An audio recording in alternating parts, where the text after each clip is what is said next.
இன்று இந்த ஜப்பான் கல்வி ஃபேர், அதாவது எஜுகேஷன் ஃபேர் தாஜ் கோரமண்டல் சென்னையில் நடந்துகிட்ருக்கு.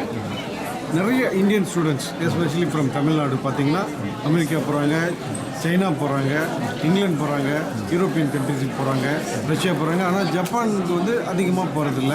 அதை ப்ரமோட் பண்ணுறதுக்காகவும் மற்ற ஜப்பனீஸ் யூனிவர்சிட்டிஸை பற்றி எல்லாருக்கும் தெரிஞ்சுக்கிறதுக்காகவும் இந்த ஃபேரை வந்து நாங்கள் வந்து ஒன் ஆஃப் த ஆர்கனைசர்ஸாக நாங்கள் இது பண்ணியிருக்கோம். இப்போ நம்ம தினேஷ் எங்களுடைய ஏபிகே ஏஓடிஎஸ் தோசைக்காய் அதனுடைய ஒரு நிர்வாக அதிகாரி, அவர் வந்து இதை பற்றி டீட்டெயிலாக அவங்களுக்கு சொல்லுவாங்க. Japan Study Fair 2015 is the second year of operations.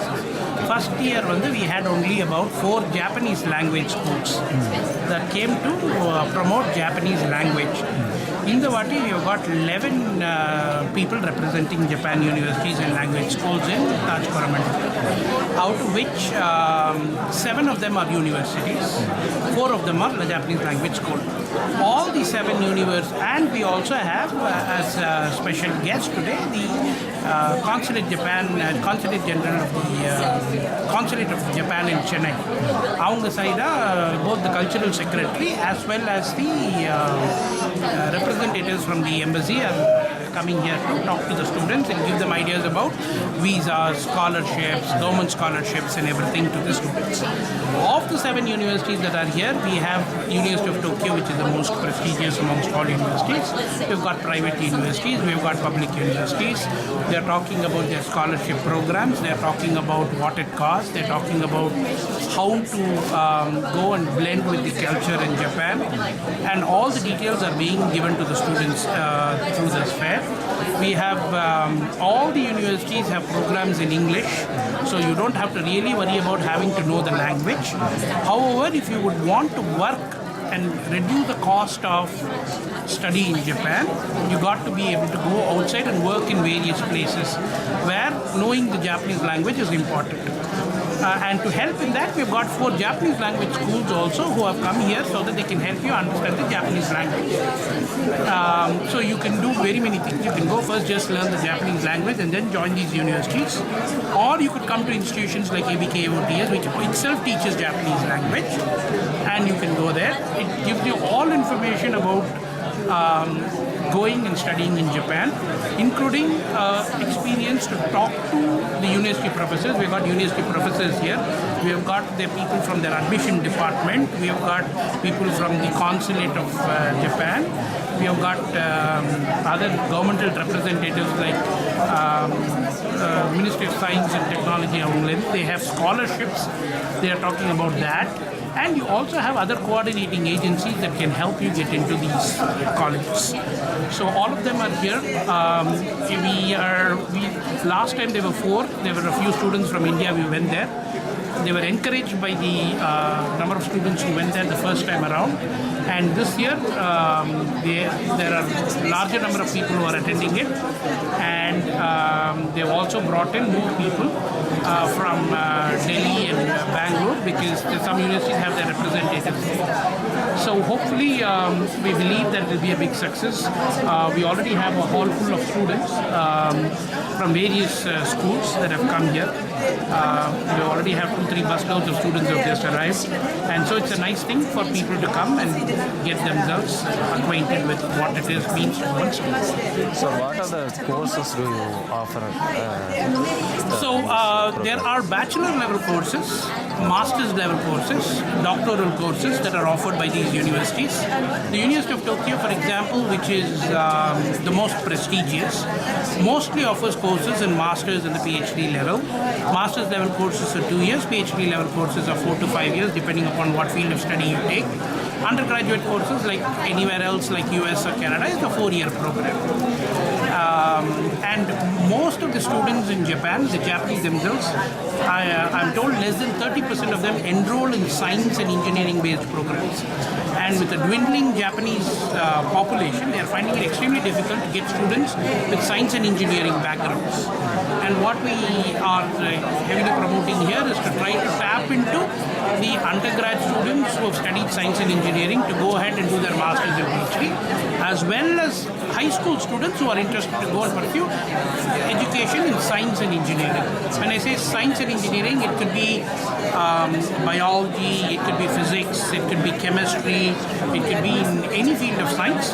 And of course, your electrical engineering, your computer science engineering, your mechanical engineering, all of them. Sir, the colleges arranges for campus interviews and all, job opportunities for the students So there is a other whole countries? there is a whole process before you get to start attending interviews. There's a process of you having to apply online and make sure that you give all your documents before they start to interview you. They have to be prima facie interested in calling and talking to you as a candidate before they even really talk to you. So there is a process, and that process is what is explained here. What is it that the first step you need to do? You can get all the information about how much it costs, where to go, what is the cost of living in Tokyo, what is the cost of living in, let's say, in Shizuoka, which is slightly cheaper than Tokyo, and such things like that. Once you believe you have an interest in going to such an university, you can then apply online. They will look at your application. Once they are interested in having you as a student, then they will get in touch with you and the process starts from there. Eligibility, sir. Eligibility, for example, if you have to do undergrad, 10 plus 2 is good enough. Okay. If you are going to do masters, then you have to do you have to have a bachelor's. All the programs are English. They are English coursework. Therefore, you don't have to know Japanese. And so you don't have any of the special requirements of learning the language. You only need to learn the language if you think you want to supplement your cost there by working outside, in which case you have to learn a little bit of Japanese. After finishing the degree, is it possible for the students to survive here in India? You can get a job here? There are job visas that you can get. There are also there are more than 400 Japanese companies in India who are actively looking for people. The population, as I said before, is declining, so they're finding it very difficult to get engineering and science people there. For example, Suzuki is connected with the Shizuoka University here, and normally all students of Shizuoka University join Suzuki because Suzuki and Shizuoka are connected, and Suzuki has a big operation in India. So if you go to such an university, you graduate, you get absorbed, let's say, by Suzuki Japan, then mobility to come back becomes very easy. You can easily move between Japan and India because Suzuki has a big operation as you know, in India, and they need people in India. And you will be a right person because you're of Indian background, but you have been there, you studied for 4 years, you worked there for a couple of years.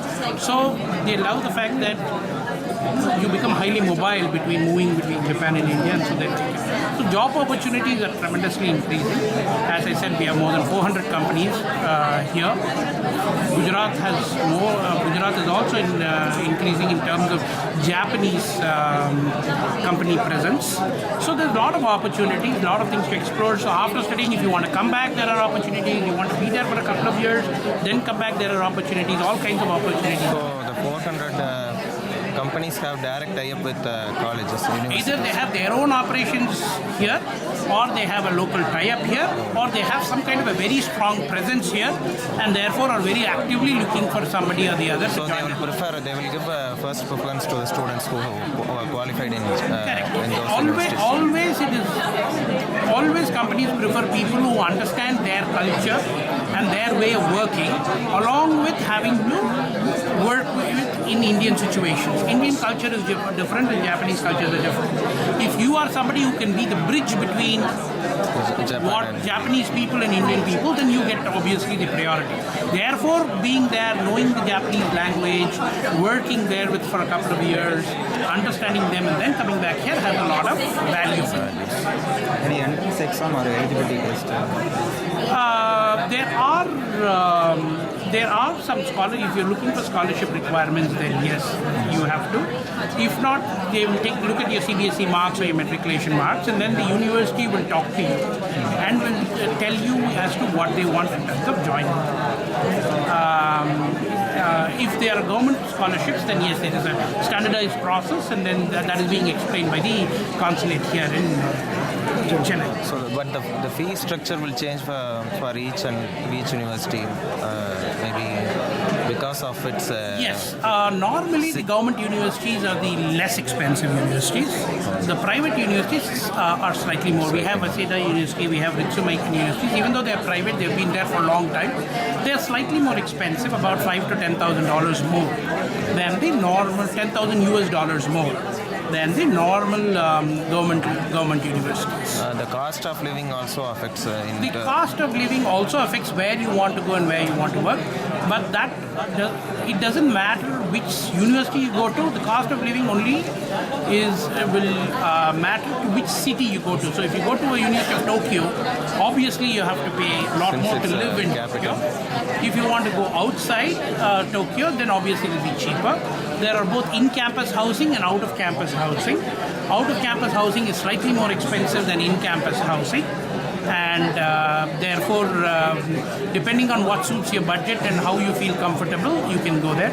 But all said and done, Japan is one of the safest countries in the world, much more safer than many of the other places that you would normally go to, and therefore both women and men can safely go and learn. Ladies பண்ணிக்க போகிறோம்